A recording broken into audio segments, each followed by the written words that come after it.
CTET 2020 के EVS pedology के कुछ क्वेश्चन लेकर हम इस प्रैक्टिस सेट में आए हैं, जिन्हें हम हल करेंगे। तो पहला क्वेश्चन कह रहा है कि प्राथमिक स्तर पर EVS पढ़ाने में एक प्रभावी शिक्षक को ध्यान में रखना चाहिए। क्या ध्यान में रखना चाहिए? पर्यावरण संरक्षण और संरक्षण के लिए चीजों को स्थानांतरित करने, तलाशने और पर्यावरण संरक्षण करने के लिए सीखने वाली क्षमताओं का ध्यान में रखना चाहिए। तो पहला ऑप्शन जो है एकदम सही ऑप्शन है, यही आपका सही हो जाएगा। बढ़ते हैं अगले क्वेश्चन की तरफ। अगला क्वेश्चन नंबर 2 कह रहा है कि ईवीएस शिक्षक के रूप में यदि आप क्लासरूम में विषय मिट्टी पढ़ाने का निर्णय लेते हैं तो किस प्रकार की शिक्षण सहायता विषय को पढ़ाने में सबसे अधिक मददगार साबित होगी? ये 4 ऑप्शन है। 4 ऑप्शन में से आपका जो सही ऑप्शन होगा वो होगा विभिन्न मिट्टी के नमूने, या मिट्टी पर वीडियो होना चाहिए आपके पास, या फार्म हाउस पर जाना, ये उचित रहेगा, या चार्ट विभिन्न मिट्टी के चित्रों से भरा हुआ होना चाहिए। तो इन 4 ऑप्शन में से जो पहला ऑप्शन आपका सही है, तो यदि आप मिट्टी पढ़ा रहे हैं तो पहली बात तो आपके पास मिट्टी के विभिन्न नमूने होने चाहिए। पहला ऑप्शन सही हो जाएगा।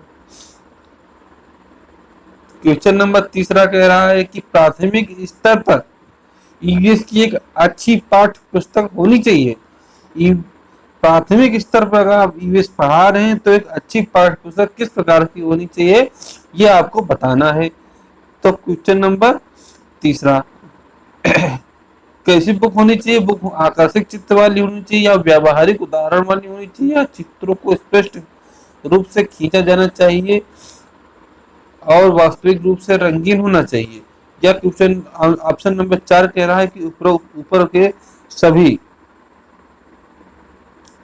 तो जो क्वेश्चन नंबर 3 का आपका जो ऑप्शन हो जाएगा चौथा एकदम सही हो जाएगा। ऊपर के जो ऑप्शन है सभी सही। मतलब पहले चित्र जो होने चाहिए वो आकर्षक होने चाहिए, व्यवहारिक उदाहरण भी होना चाहिए, और चित्र स्पष्ट रूप से खींचा जाना चाहिए। सभी ऑप्शन एकदम सही हो जाएंगे। तो बढ़ते हैं अगले क्वेश्चन की तरफ। क्वेश्चन नंबर 4 कह रहा है कौन सा कथन गलत है?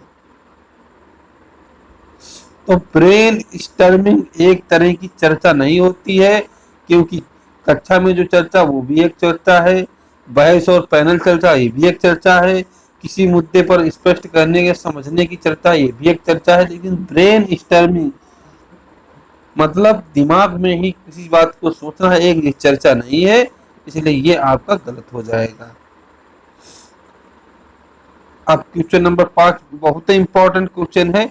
ये कह रहा है कि क्रिस्टीना एक फील्ड ट्रिप के लिए अपनी क्लास को लेके गई। वापस आने के बाद उसने अपने स्टूडेंट के साथ ट्रिप के बारे में चर्चा की। ये के रूप में समझा जा सकता, ये किसके रूप में समझा जा सकता? सीखने का आकलन के रूप में, सीखने के लिए आकलन, सीखने के लिए मूल्यांकन, या मूल्यांकन के लिए सीखना, या मूल्यांकन की सीख। तो क्वेश्चन नंबर 5 का जो पहला ऑप्शन है वो सही हो, सीखने का आकलन। मतलब बच्चे आए, बच्चों ने क्या सीखा उसका वो आकलन करेगी। क्वेश्चन नंबर 6 सीखने वाले के मूल्यों और दृष्टिकोण का आकलन करने के लिए सबसे प्रभावी जो उपकरण होता है वो पोर्टफोलियो होता है। Portfolio right option. Question number 7 कह रहा है कि निम्नलिखित में से कौन सा खुला मतलब ओपन एंडेड प्रश्न होगा? क्वेश्चन नंबर 7 का चौथा ऑप्शन एकदम सही हो जाएगा, ए और सी दोनों।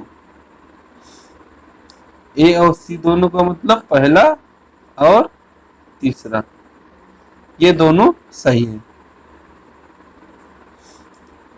ईवीएस में कहानियां शामिल की जाती हैं क्योंकि ईवीएस में कहानियां क्यों शामिल की जाती हैं?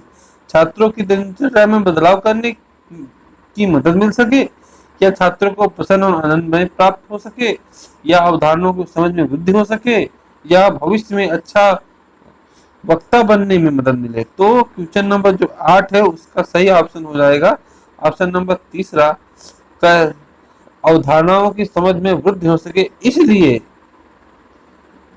इसलिए ईवीएस में कहानियों को शामिल किया जाता है। क्वेश्चन नंबर 9 कह रहा है यदि आप छात्रों से पूछते हैं कि आपके शहर में पेड़ ना होने पर क्या होगा, तो आपका लक्ष्य क्या होना चाहिए?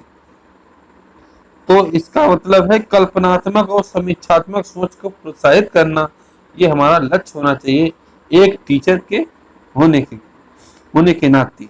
तो आज का ईवीएस पेडोलॉजी प्रैक्टिस सेट इतना ही यहाँ पे समाप्त होता है। मिलते हैं अगले प्रैक्टिस सेट के साथ, तब तक के लिए नमस्कार।